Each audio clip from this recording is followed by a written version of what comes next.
అసలు ఆరోగ్యం నిజంగా మేము కూడా ఆఫీస్కి వస్తున్నాం, ఆఫీస్ విషయంలో పక్కగా ఉంటాం, కానీ నిజంగా హెల్త్ మీద దృష్టి పెట్టడం మాకు సాధ్యం అవ్వట్లేదు. ఎక్కడ జరగాలి మార్పు? అసలు మీరెందుకు ఈ ఆరోగ్య రంగం మీద దృష్టి? అంటే ప్రతి ఒక్కరం కూడా ఫస్ట్ మనము దృష్టి పెట్టాల్సింది ఆరోగ్యమేనమ్మా. మనము ఎన్ని సంపదలైనా సృష్టించుకోవచ్చు, ఎంత కష్టపడైనా సంపద సృష్టించుకోవచ్చు, కానీ ఆరోగ్యాన్ని తిరిగి పొందడం సాధ్యం కాదు. ఒకసారి ఆరోగ్యం పాడైందంటే దాన్ని తిరిగి పొందడం అనేది చాలా కష్టం. మనిషి ఏ లక్ష్యాన్ని సాధించాలన్నా బ్రతికుండాలి. బ్రతికుండడం ఒక్కటే సరిపోదు, ఆరోగ్యంగా ఉంటేనే తను మన ఆరోగ్యం అన్ని శరీరాంగాల మీద ఆధారపడి ఉంటుంది. ఇవన్నీ సరిగ్గా ఉంటేనే మనము చిత్తశుద్ధితో పనిచేయగలుగుతాం, మనసు పెట్టి పనిచేయగలుగుతాం. కాబట్టి ఏ లక్ష్యాన్ని సాధించాలన్నా ఆరోగ్యం అనేది ప్రధానం.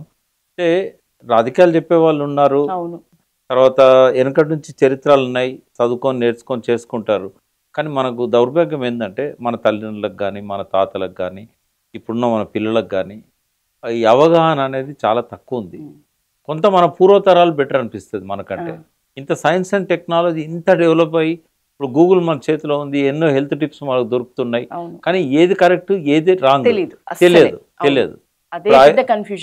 ఎన్నో రకాల వైద్య శాస్త్రాలు ఉన్నాయి.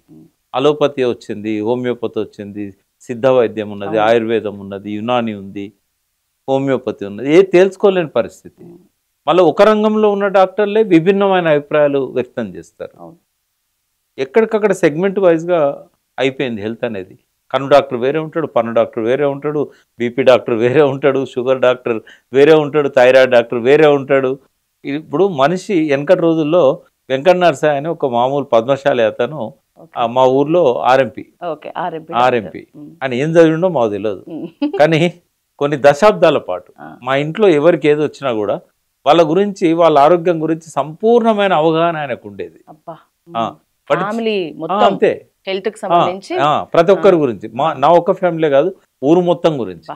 ఎందుకంటే ఆయనకు ప్రతి ఒక్కరి హెల్త్ కండిషన్ మీద అవగాహన ఉంది. అయితే ఇప్పుడు ఈ రోజుల్లో అటువంటి డాక్టర్స్ దొరకరు. అయితే ఒకదానికొకటి కాంట్రా ఇండికేషన్స్ ఉంటాయి. అంటే ఒక టాబ్లెట్ ఇచ్చాము, అంతకుముందు ఏ టాబ్లెట్స్ వాడుతున్నాం అనేది అడగడు ఆయన. ఇప్పుడు కంటి డాక్టర్ తన దగ్గరికి వచ్చిన వాళ్ళు తన మందులు రాస్తాడు, పంటి డాక్టర్ తన దగ్గరికి వచ్చాడు. ఇవాళ రేపు చాలా రకాల స్పెషలిస్టులు వచ్చారు, సూపర్ స్పెషాలిటీస్ వచ్చినాయి. కానీ ఇవాళ మన ఆరోగ్యాన్ని మన చేతుల్లో నుంచి డాక్టర్ల చేతిలో పెట్టద్దు అనేది తప్పనిసరి అయితే తప్ప, అనివార్యం అయితే తప్ప పోవాలి. కానీ చిన్న చిన్న వాటికి కూడా డాక్టర్లను కలవడం అనేది మన అనారోగ్యానికి దారితీస్తే తప్ప ఆరోగ్యానికి. మన ఇంటర్వ్యూలోనే మీ మాటల్లోనే విన్నా సార్, మనకి పెద్ద పెద్ద క్యాన్సర్లు, హార్ట్ అటాక్లు మనల్ని చంపుతలేవు, మెడిసిన్, ఎగ్జాక్ట్లీ మనం వాడుతున్న మెడిసిన్ మనల్ని చంపుతుంది. ఫర్ ఎగ్జాంపుల్ అమ్మా, ఇప్పుడు యాంటీబయాటిక్స్ వేసుకుంటాం. ఇప్పుడు ఒక్కసారి యాంటీబయాటిక్స్ వేసుకుంటే 2 సంవత్సరాల దాకా గట్ బ్యాక్టీరియా అనేది మళ్ళీ తిరిగి కోలుకోదు. ఇప్పుడు నాగేశ్వర రెడ్డి గారు ఎక్కువగా గట్ బ్యాక్టీరియా మీద మాట్లాడుతున్నారు. అంటే గట్ చాలా important, second brain of mind అంటాం. గట్ అంటే ఇప్పుడు మన అన్నవాహిక, అతి పెద్దదైన అన్నవాహిక పేగు ఏదైతే ఉందో దాన్ని గట్ అంటాం. దానికంటూ ఒక ఆరోగ్యం ఉంటది, దాన్ని కాపాడుకోవాలి. ఆ కాపాడుకోలేకపోతే వచ్చే సైడ్ ఎఫెక్ట్స్ ఈ స్థాయిలో ఉంటాయి అనేది ఇప్పుడిప్పుడే కొత్తగా సార్ 10 సంవత్సరాల నుంచి ఎక్కువ వింటున్నాం. దాని గురించి కొంచెం డీటెయిల్ గా. అంటే యాక్చువల్గా ఏమైందమ్మా, మనకు మొత్తం ప్రపంచంలో కూడా ఒక 10 సంవత్సరాల నుంచే గట్టు మీద, కానీ ఎప్పటి నుంచో ఒక డైలాగ్ ఉండేది, నీకు గట్స్ ఉన్నాయిరా అని అంటారు అనేది. అందుకు అంటే పూర్వకాలంలో 4000 సంవత్సరాల కిందనే చరక సంహిత కానీ, మన దగ్గర ఉన్న గొప్ప సుశ్రుతుడు, వీళ్ళంతా కూడా పతంజలి ఆరోగ్యం గురించి చాలా చెప్పారు వాళ్ళు. చైనాలో కూడా చాలా వాళ్ళ అక్కడి పురాతన ఋషులు కానీ వీళ్ళంతా ఆరోగ్యం మీద చాలా చెప్పారు. అంటే కొన్ని వేల సంవత్సరాల నుంచి వాళ్ళ ప్రయోగాల వల్ల వాళ్ళు గొప్ప వైద్య శాస్త్రాన్ని ప్రపంచానికి అందించారు. కానీ తర్వాత అలోపతి ఇట్లాంటి హోమియోపతి రావడం వల్ల ఏమైందంటే ఆ పాత అన్ని పక్కకు పోయినాయి. వాళ్ళు ఇవాల్టి పారామీటర్లు ఏంటంటే టెస్టిమోనియల్స్ ఉండాలి, సైంటిఫిక్ డాటా స్టడీ ఇవన్నీ ఉండాలి. అవి ఉంటేనే వాళ్ళు గుర్తిస్తారు. సరే అలోపతి చెడ్డదని నేనన్నా, కానీ ఎమర్జెన్సీ అయినప్పుడు అలోపతి అంటే ఏ స్టేజ్లో ఏది అవసరమో అది తీసుకోవాలి. ఉదాహరణకు ఫస్ట్ ఆరోగ్యంగా ఉండాలంటే మనకు వెనకటి మన తాతమ్మలు, మన నాయనమ్మలు వాళ్ళు ఏ ఆహారం తిన్నారో అదే తినాలి. మనం రాగి జావా, జొన్న గట్క, అంటే డిఫరెంట్ సెక్షన్స్. ఇప్పుడు కష్టపడే వాళ్ళు ఉన్నారు, కూలీ నాలు చేసుకుంటారు, శ్రమ చేస్తారు, వాళ్ళు మిల్లెట్స్ తీసుకోగలిగితే అరిగించుకోగలుగుతారు. కానీ ఇప్పుడు మనము శారీరక శ్రమ దాదాపుగా 0. శారీరక శ్రమ మనం వాకింగ్ కోసం వాకింగ్ పోతేనే ఉంటుంది. అవును.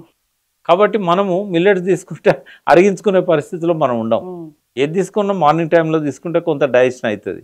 కానీ మనం ఎక్కువ మంది డిన్నర్స్ ఈవినింగ్ టైంలో ఎక్కువ హెవీగా తింటాం, నాన్ వెజ్ కానీ ఇట్లాంటివి. 100% తప్పు. అసలు గూట్లో దీపం నోట్లో ముద్ద అంటాం కదా, అంటే 6 తర్వాత తినకూడదమ్మా. ఇంకోటి ఇప్పుడు ఇంటర్మీడియట్ ఫాస్టింగ్ అనేది వచ్చింది కదా, అది చాలా అవసరం. అంటే మినిమం ఏంటంటే ఒక 12 గంటల నుంచి 16 గంటలు ఫాస్టింగ్ ఉండడం వల్ల లివర్ ఏం చేస్తుంది అంటే తను రిజోనేట్ చేసుకుంటుంది. ఇప్పుడు అన్ని జబ్బులు స్టార్ట్ అయ్యేది గట్టు లివరే. అది ఏ జబ్బు అన్నా కానివ్వండి. నేను ఇంకోటి చెప్తున్నా, ఇప్పుడు సైకాలజిస్టులు ఎవరైతే ఉన్నారో వాళ్ళు కూడా స్టడీ చేయాలి. గట్లో వచ్చే కొన్ని మార్పుల వల్ల క్రిమినల్ యాటిట్యూడ్ కూడా డెవలప్ అవుతుంది. ఒక వ్యక్తి ఇప్పుడు మనకు నెట్ఫ్లిక్స్లో అడోలసెన్స్ అని ఒక సీరియల్ వస్తున్నది. పిల్లోడు ఎందుకు ఇంకో అమ్మాయిని మర్డర్ చేశాడు అంటే గట్టే.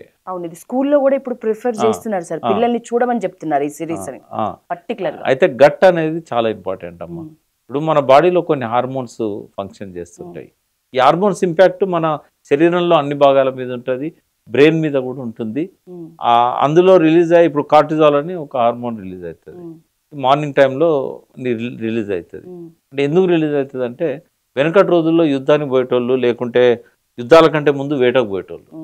ఈ వేటకు పోయేటోళ్ళు అంతా కూడా ఎర్లీ మార్నింగ్ పోయేటోళ్ళు. ఏదైనా పులి వచ్చింది, 2 ఉంటాయి వాళ్ళు, ఫైట్ ఆర్ ఫ్లైట్.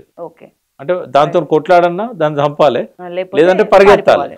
అంటే దీనికోసం ఏమవుతుందంటే వాళ్ళకి ఆ శక్తిని ఇవ్వడానికి కార్టిజాల్ అనేది ఒక హార్మోన్ రిలీజ్ అవుతుంది. దానివల్ల గ్లూకోజ్ పెరుగుతుంది బాడీలో. అప్పుడు ఏంటంటే ఇన్సులిన్, దాన్ని గ్లూకోజ్ బ్యాలెన్స్ చేయడానికి ఇన్సులిన్ పెరుగుతూ ఉంటుంది. ఎక్కడ లేని శక్తి వస్తుంది మార్నింగ్ టైంలో. ఇవన్నీ అర్థం చేసుకోవాలి. కార్టిజాల్ వల్ల తర్వాత నిద్ర పట్టట్లేదు.